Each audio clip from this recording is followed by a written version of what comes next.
قال ربنا الذي اعطى كل شيء خلقه ثم هدى، وہ رب ہے جس نے ہر چیز کو پیدا کیا، ہر چیز کو نیچر کے راستے پہ چلا دیا.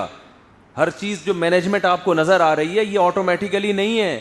شادی کرتا ہے تو بیگم کی تصویریں اس کو ڈالنی پڑتی ہیں، تو اگر وہ اچھی نہ ہو تو دوستوں کی طرف سے اچھا رسپانس نہیں آتا. پہلا امیج ہی تصویر سے جاتا ہے.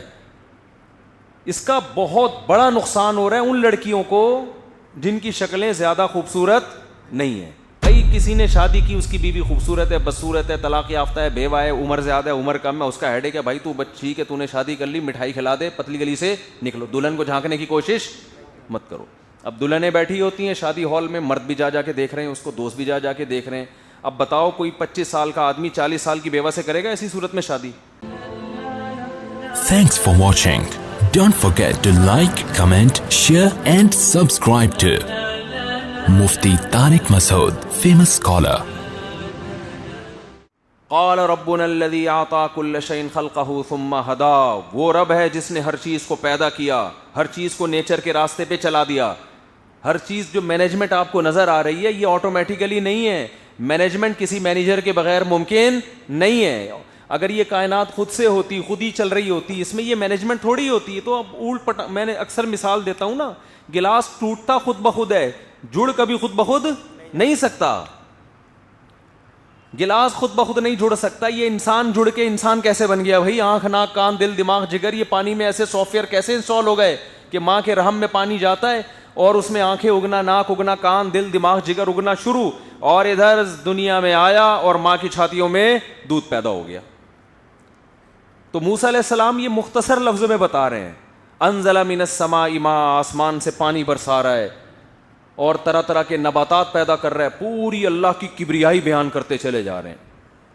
جب فرعون نے دیکھا نا یہ تو اللہ کی، جب اللہ کی بڑائی بیان ہوتی ہے نا انسان پہ ایک اثر ہوتا ہے، یار رب تو کوئی اور ہے، اس کو تو ہم سوچتے ہی نہیں.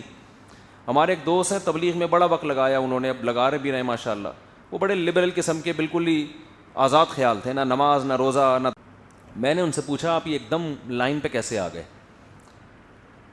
کہہ رہے یار ایک دفعہ میں مسجد سے گزر رہا تھا تو ایک تبلیغی بھائی بیان کر رہے تھے اللہ کی بڑائی، اللہ ایسا ہے، اللہ ایسا ہے، اللہ ایسا ہے. تو کہہ رہے ایک دم نا مجھے اثر ہونا شروع ہو گیا میرے اوپر کہ یار اللہ کے بارے میں تو ہم نے کبھی سوچا ہی نہیں.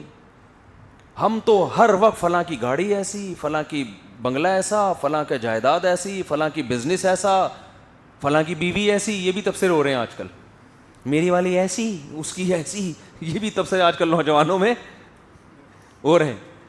اور بات شو مارنے کے لیے میری دیکھو کیسی. یہ بھی فیس بک پہ اپنی بیویوں کے ساتھ نا تصویریں لگا رہے ہوتے ہیں، شو مارنے کے لیے بھی لگا رہے ہوتے ہیں بہت سے لوگ. دیکھو دوستوں کو سڑانے کے لیے. بے پردگی کا جو بڑا نقصان ہے نا، بہت بڑا نقصان، اس کا ایک بڑا نقصان جو لوگ بیویوں کی تصویریں وائرل کرتے ہیں، اس کا ایک بڑا نقصان یہ ہو گیا ہے کہ اب خوبصورت بیوی بھی ایک شو مارنے کا ذریعہ بن گئی ہے. اس کا ان لڑکیوں کو نقصان ہو رہا ہے جن کی واجبی شکل ہے یا شکل میں کم ہے. پہلے ایسے ہوا کرتا تھا کہ یار ایک لڑکی کی شکل زیادہ اچھی نہیں ہے، خاندان اچھا، چل بھائی چلا لے. ایک لڑکی شکل اچھی نہیں ہے لیکن مالدار ہے تو غریب کہتا تھا چلو سسرال کا کچھ نہ کچھ چھڑکاؤ ہمارے اوپر بھی ہوگا، کبھی وہاں جا کے اچھا کھا لیا کریں گے، اس بہانے اچھے پہ بیٹھ جایا کریں گے، صوفہ اچھا ہوگا نا سسرال میں تو اچھا صوفہ پہ بیٹھ جائیں گے، اچھا کھا لیا کریں گے اس بہانے کبھی. تو بہت ساری وجوہات سے جو لڑکیوں کی شکلیں اچھی نہیں تھیں یا بہت زیادہ اچھی نہیں تھیں، ان کی بھی شادیاں اچھے اچھے آدمیوں سے ہو جایا کرتی تھیں.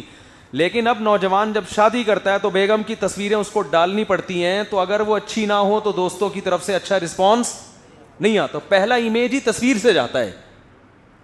اس کا بہت بڑا نقصان ہو رہا ہے ان لڑکیوں کو جن کی شکلیں زیادہ خوبصورت نہیں ہیں. تو لوگ کمپرومائز نہیں کرتے کہ دوستوں سے ملانا ہے تو دوست کیا کہیں گے، یار کیا اٹھا کے لے آیا. عورت غریب آدمی سے شادی کے لیے تیار نہیں ہے کیونکہ اب اس نے ملانا ہوتا ہے، اپنے ہسبینڈ کو بتانا ہوتا ہے اپنی فرینڈس کو میرے ہسبینڈ کرتے کیا ہیں. اگر یہ بتا دوں گی گولے گنڈے کی دکان ہے تو عزت ختم. تو وہ اس پہ کمپرومائز نہیں کر رہی. لیکن یہ نوبت تو بہت کم آتی ہے کہ پوچھے کہ کیا کرتے ہیں. اس میں 2 نمبری بھی کی جا سکتی ہے. لکڑ کا کام کرتے ہیں یعنی مسواک بیچتے ہیں، لیکن اس کو آپ لکڑیوں کے، اس میں توریہ بھی ممکن ہے. لیکن جب آپ نے شکل دکھا دی دنیا کے سامنے، اس میں جھوٹ ممکن نہیں ہے. تو اس لیے بیگم چھپانے کی چیز ہے، اس کو میرے بھائی گھر کی 4 دیواری میں چھپا کے رکھا کرو اس کو, اس کی فرینڈ سے تو ملاؤ, اپنے دوستوں سے بولتے کیوں نہیں نہ ملاؤ. سمجھتے ہو کہ نہیں سمجھتے؟ یہ کلچر غلط ہے. کہتے ہیں ہم براڈ مائنڈیڈ ہیں, ہماری وائف ان کی وائف سے, ان کی وائف سے مل لیں, ٹھیک ہے, ہماری وائف ان سے اور ان کی وائف ہم سے, تو کیوں مل رہے ہو بھائی؟ چھوڑو یار, کوئی کرنے کا کام ہے. ہمیں براڈ مائنڈیڈ بنتے بنتے پورے کلچر کی ایسی کی تیسی. اس کے سائڈ افیکٹ بہت ہوتے ہیں ان چیزوں کے. وقتی نقصان نہیں ہوتے لیکن دیر پا نقصانات ہوتے ہیں جو بہت خطرناک ہوتے ہیں, اور عورت کو نقصان ہوتا ہے اس کا. بھائی کسی نے شادی کی, اس کی بیوی خوبصورت ہے, بدصورت ہے, طلاق یافتہ ہے, بیوہ ہے, عمر زیادہ ہے, عمر کم ہے, اس کا ہیڈیک ہے, بھائی تو ٹھیک ہے, تو نے شادی کر لی, مٹھائی کھلا دے, پتلی گلی سے نکلو. دلہن کو جھانکنے کی کوشش مت کرو. اب دلہنیں بیٹھی ہوتی ہیں شادی ہال میں, مرد بھی جا کے دیکھ رہے ہیں اس کو, دوست بھی جا کے دیکھ رہے ہیں. اب بتاؤ کوئی 25 سال کا آدمی 40 سال کی بیوہ سے کرے گا ایسی صورت میں شادی؟ وہ اسٹیج پہ 40 سالہ بیوہ دلہن بن کے بیٹھی ہوئی, یہاں دوست بھی جا کے دیکھ رہے ہیں, تو وہ تبصرہ کریں گے. دوست تو پھر آپ کو پتہ ہے وہ چھوڑتے تھوڑی ہیں, وہ تو تبصرہ کرتے ہیں. تو بھائی جس سے بھی کیے, بیوہ سے کیے, طلاق یافتہ سے کیے, جس سے بھی کیے, ان کا پرسنل معاملہ ہے. تو یہ ایکسپوز کرنے کی, نمایاں کرنے کی چیزیں نہیں ہیں. ہاں اپنی بکریاں دکھاؤ, میں بکریاں دکھاتا ہوں, بکرا لیا پچھلے اتوار کو, خاندانی بکرا دکھاتا ہوں, یہ بکرا دیکھو. تو اس سے کیا ہوگا؟ کچھ بھی نہیں ہوگا. لوگوں میں بکرا خریدنے کی, بکریاں پالنے کا شوق پیدا ہوگا, تو اچھا ہے, ہو جائے شوق پیدا. تو بیویوں کو دکھاؤ گے نا, تو خوبصورت بیوی ہوگی, تو وہ جو دوسرا ہوگا وہ کہے گا میں پتہ نہیں کیا اٹھا کے لے آیا یار, وہ دکھائے گا ہی نہیں. اب آپ کہو گے اچھا اس لیے نہیں دکھا رہا. بالکل اس کی مثال ایسے ہے جیسے میت کو چھپانے کا حکم ہے, میت کو چھپانے کا. میرے والد صاحب کا انتقال ہوا, اللہ ان کی مغفرت فرمائے. میں نے نہیں زیارت کروانے کی. لوگوں نے کہا باتیں بنیں گی, کہیں شکل تو نہیں بگڑ گئی, خدا نخواستہ کوئی کچھ تو چھپا اس لیے رہے ہیں, اللہ نہ کرے. میں نے کہا بھائی اللہ کا فضل ہے, ایسا کچھ بھی نہیں ہے.